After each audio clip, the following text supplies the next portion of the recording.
Welcome, welcome, welcome. Oh, oh my goodness. What a win by the New York Mets. And I'm telling you, at the end of that game, I'm not going to lie. I was very upset. I was very upset. I'm like, you better not blow this. But you know what? At the end of the day, the Mets went toe to toe with the supposed best team in baseball. That was the best team in baseball, and we beat them at their own game. We literally outslugged them with a Brandon Nimmo-esque Barry Bonds-like performance. Literally, was that Brandon Nimmo acting like Barry Bonds? And like I said, we outslugged. I think we hit 3 home runs. Brandon Nimmo had multiple home runs. DJ Stewart with a bomb to center field. We outslugged the Atlanta Braves, and I gotta say, it felt very good. And we needed that win. We needed that win. And there were times where I'm like, you know what? We gotta go to one of our guys, Acuna, batting with bases loaded in the bottom of the 8th inning. I'm like, put Edwin Diaz in, 4-out save. But you know what? We did what we did a couple of days ago, and in a way, we got lucky. We got lucky. So today we're gonna go over a very I gotta say, a very thrilling game, a slugfest. And if you're a Braves fan, and if I gotta say this, first before I get into it, and before I always forget, smash that like button, hit the subscribe button. If you're a passionate MLB baseball fan, especially Mets fan, join the channel because we love our baseball. We love our Mets on this channel. Okay. All right. I'm going to say this. I'm going to open with this. If you are an Atlanta Braves fan, this loss is unacceptable. And I'll tell you why. Number one, for the Mets to pull this out, we pulled it out with our freaking B reliever squad team again. Our B squad. Obviously, Rayleigh, Ottavino, Diaz weren't even used, weren't even put up there. That's number one. Number two, and I know a lot of people were upset when I said this, but we basically had Julio Teheran, a scrap heap type pitcher at this point in his career. I know he was decent years ago, but at this point in his career, he was throwing 90, 91, a decent sinker, but very hittable. He went 2 1/3 inning. It was very bad. The Braves knocked him out early. He was laying it over. Austin Riley, Marcell Ozuna pounding this guy. So it didn't look good. It really did not look good. Honestly, I thought the Braves were going to run away with it. If not for the heroics of Mr. Brandon Nimmo transforming. And another thing, I've said this about Brandon Nimmo. The guy has a really good power. He's just coming into his own. Last year, he hit in the mid-20s. I think this year he can hit 30 plus. The guy's a big man, 6'3", very, very powerful guy.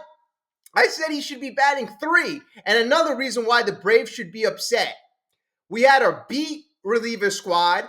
We had a scrap heap pitcher, Alonzo, Lindor, and obviously Martinez wasn't there. All our top hitters did nothing. We were saved by Nimmo and a bunch of our bottom of the lineup. So I gotta say, Mets, I give you a round of applause, but we cannot win it like this. I'm hoping this serves as the momentum we need, the jump start we need to kick off our season. But this is not how we're going to win. The Braves are going to play better. They're going to take advantage of our B squad. So we got to make sure we really tighten up. Jorge Lopez got freaking pounded in that 9th inning. Pounded! If not for the Tyrone Taylor making a catch at the warning track.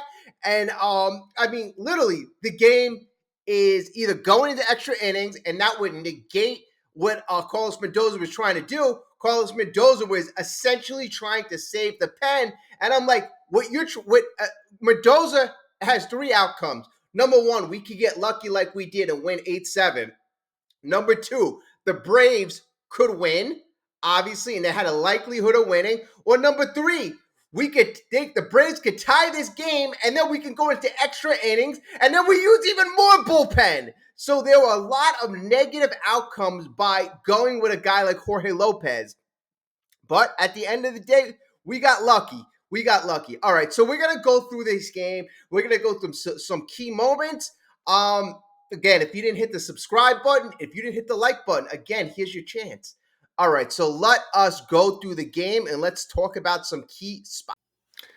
Okay, I really have to get this off my chest. Lindor and even Pete Alonso, Mr. Pete Alonso, right now, our supposed two best hitters are really not cutting it right now. Really not cutting it on the year.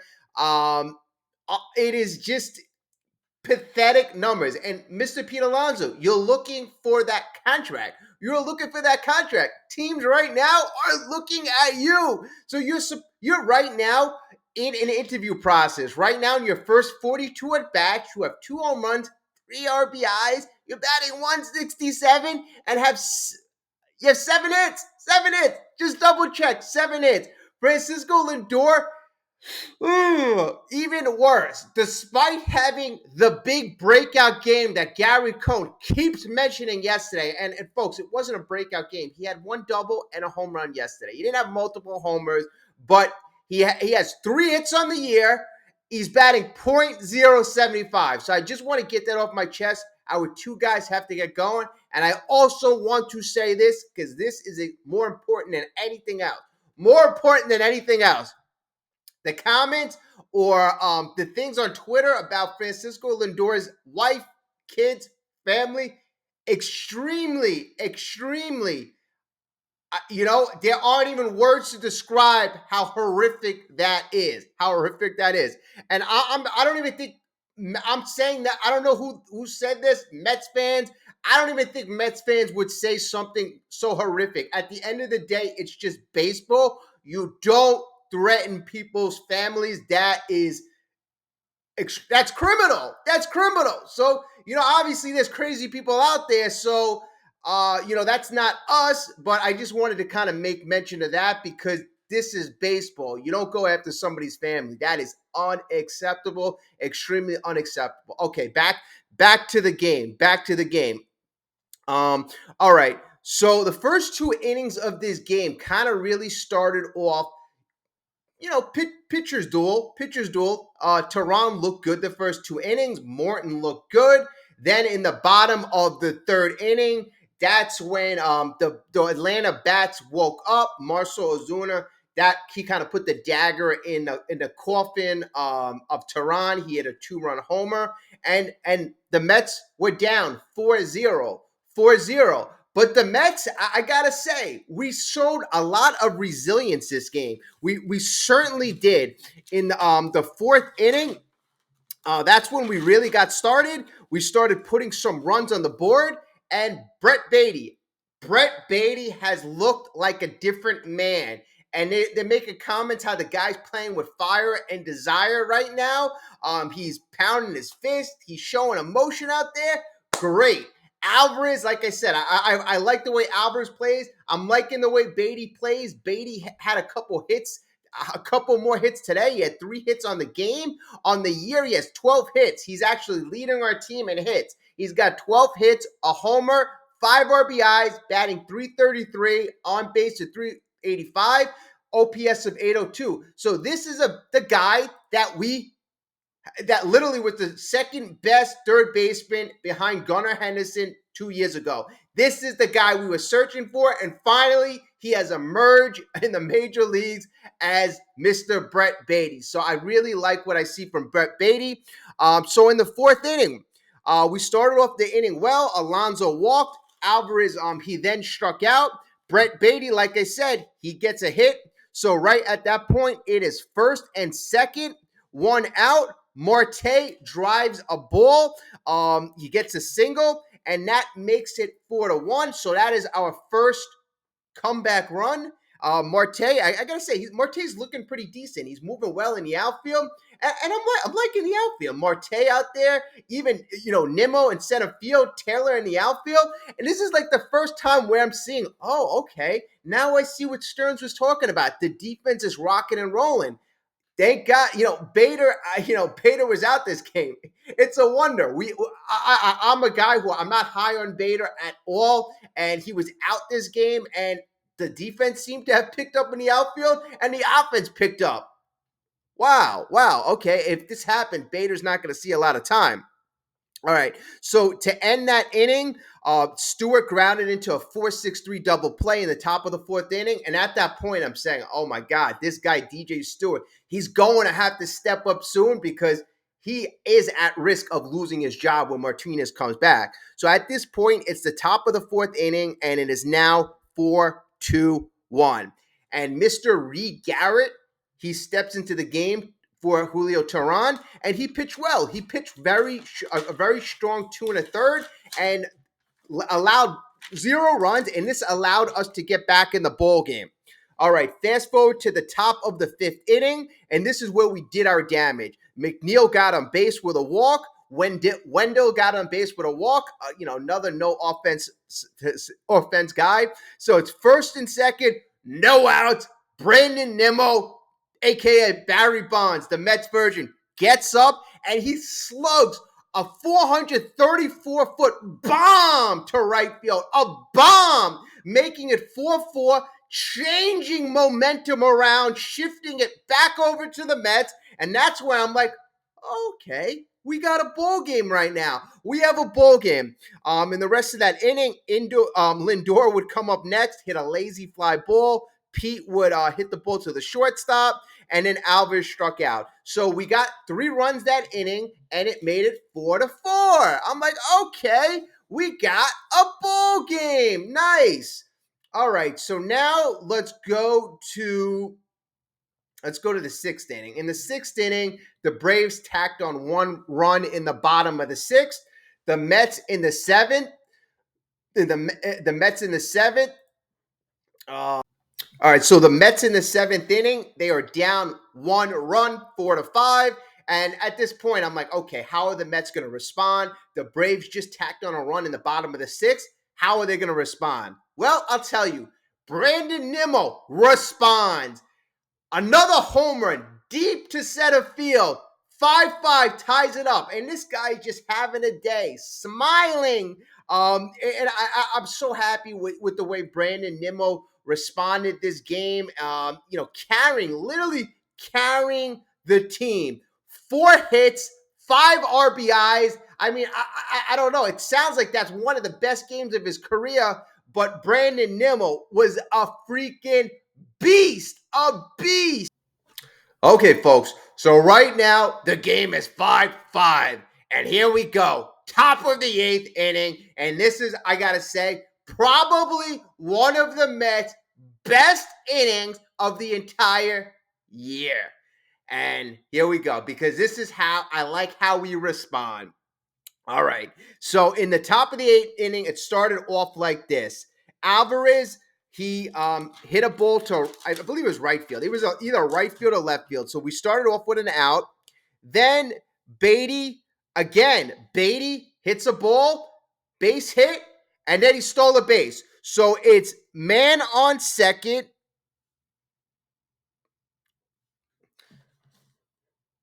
I'll apologize. There's notes. Man on second.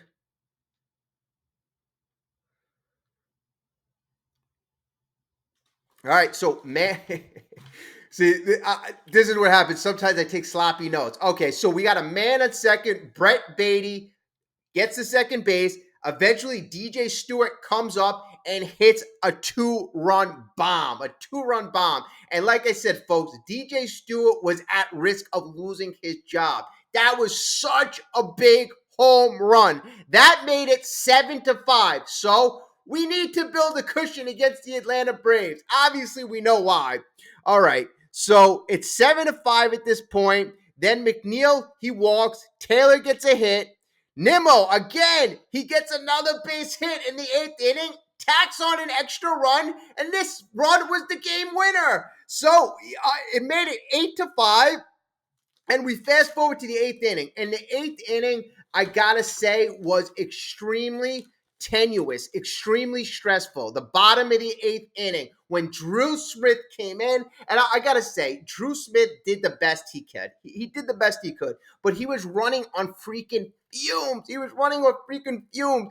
And this is what I say, if you're Atlanta, you really should have took advantage because we didn't have anybody up. And this is what I was upset. Drew Smith is on fumes. Why don't you have anybody up in the bullpen? Why don't you have anything up in the bullpen?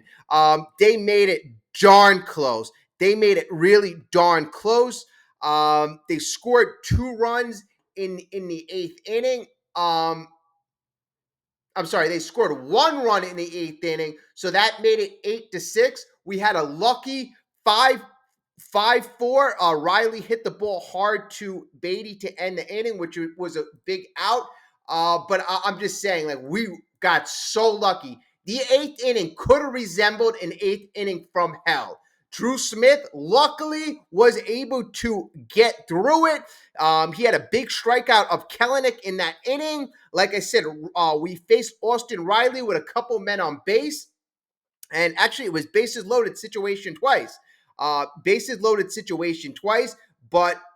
the Mets were able to get through it. That's when they faced the heart of the order. Then in the ninth inning, Jorge Lopez came in, and Jorge Lopez got pounded. He got probably hit as hard as you can get hit without surrendering the loss.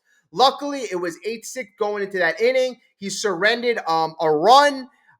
Started off the inning rough. Olsen got a double. Then Ozuna smokes the ball to left field. We're thinking it's going to be a home run, but Tyrone Taylor makes a somewhat of a leaping catch in left field. So it's 1 out. Olsen tags. He goes to third base. Then Michael Harris comes up, hits ropes, smokes a single. So Olsen comes in to score. Now it is 8-7. And Arcia, he got a hit. And basically, d'Arnaud, after that, he hit the ball deep to right field, and the game was over. So, I mean, it was a very tough ninth inning. Again, no one got up. Nobody got up in the pen. And this is a thing that I think is going to come back to bite Carlos Mendoza. I mean, I always think that even if you don't want to use the guy, have somebody in the bullpen ready to come in. I mean, he's just ready to surrender these losses to teams like the Braves. I mean, when you have a chance to beat a team, and this is already the second game in what is today, Monday? So the second game in 3 days that you're ready to just give to the opponent because your bullpen is taxed. I mean, I don't get it. You have to figure out a different way, a different way. You have to do better, in my opinion, because we're only in the 10th game of the season, and I mean, we really shouldn't be taxed. Okay. Luckily, we pulled it out, and it was a great win. It surely was a great win. And when Lindor, when Martinez come in the lineup and they start hitting, our offense is bound to get much better. And like I said, we're not going to be relying on Tehran that much longer. Hopefully not. I pray not. Okay, and I know, and I'm thinking in my head, this is probably a game where all those Trevor Bauer fans are going to be clamoring. And honestly, I don't blame you. A guy like that with all that talent that's available, especially with all the injuries. You really think about it. Look at all these injuries across Major League Baseball. Spencer Strider, Justin Bieber, Shane Bieber, Loizaga of the Yankees, all these guys, all these top pitchers who are injured, and you still got Trevor Bauer not picked up. So that's amazing. All right, so the Mets right now are 2.5 games behind the Atlanta Braves, and they have a lot of momentum. They've won 4 out of their last 5 games, and they've actually shown in the last couple of games that they can hit. That guys besides Alonzo, besides Lindor, can pick up the slack.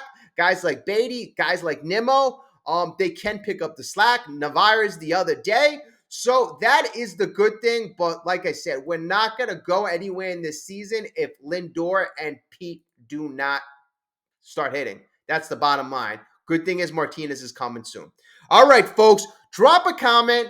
Let me know what you think. Let me know what you think. Were you feeling the same way I was in the 8th and 9th inning? Were you feeling that maybe we should have another guy up? Were you feeling a bit angry like I was? All right, it is what it is. We're fans. But we won. We won. So let's take advantage of this. So I will speak to you soon. Have a great night, folks. I'm sorry about the length of the video, but a lot to detail here. And Mets victorious 8-7. Have a great day. I guess I say it can't get any worse, but it probably will. But at least we won tonight.